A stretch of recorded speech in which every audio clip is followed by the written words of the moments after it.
स्वयं गृह मंत्री जी उसमें उपस्थित रहे।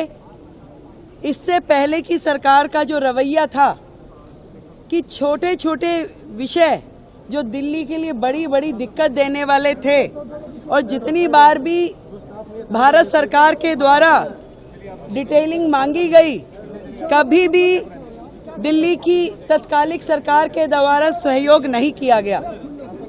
आज चाहे ट्रैफिक के वो पॉइंट जिन कारण से सड़कों पे ट्रैफिक रहता है, जल भराव होता है, कहां पे किन किन चीज़ों को ठीक करने की आवश्यकता है, उसकी डिटेल डिस्कशन, वो कमेटियां जो शांति समितियां, थाना लेवल, डिस्ट्रिक्ट लेवल कमेटियों का गठन जो होना है, उस पर चर्चा की गई।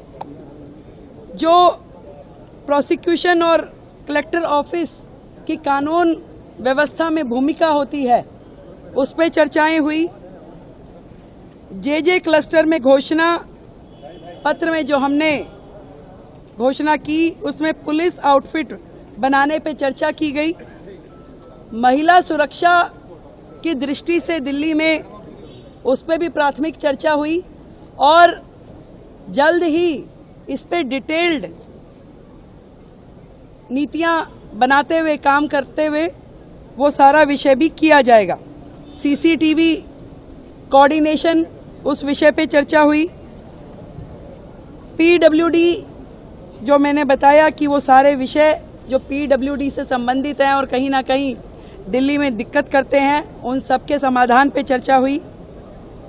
और राष्ट्रीय सुरक्षा और अंतर्राष्ट्रीय गैंग जिस प्रकार से दिल्ली की सुरक्षा व्यवस्था के लिए दिक्कत है, उन सारे विषयों पे भी बहुत ही डिटेल्ड चर्चा हुई। मैं इतना कह सकती हूँ कि एक डबल इंजन की सरकार जिस तरीके से काम कर रही है बाकी राज्यों में भी, अब से दिल्ली में भी डबल इंजन की सरकार का एक अलग चेहरा नजर आएगा जनता को। और वो सारे विषय जो समन्वय के साथ में दिल्ली में समाधान होना चाहिए, उन विषयों का समाधान होगा और 100% सुरक्षा दिल्ली वासियों को दी जाएगी।